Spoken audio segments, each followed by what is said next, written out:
Hello po mga kapower, magandang hapon po sa lahat. Sana po nasa mabuting kalagayan po kayo ngayon mga kapower.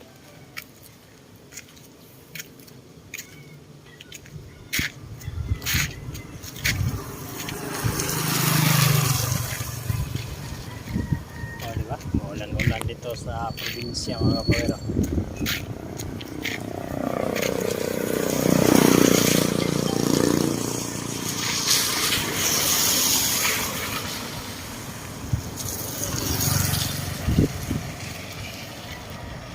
Po mga kapower, ang kalagayan dito sa amin sa probinsya sa Cebu mga kapower. Ingat po tayong palagi, tayong lahat mga kapower, dahil yung bagyo ay pumasok na sa Pilipinas Ingat lang po mga kapower.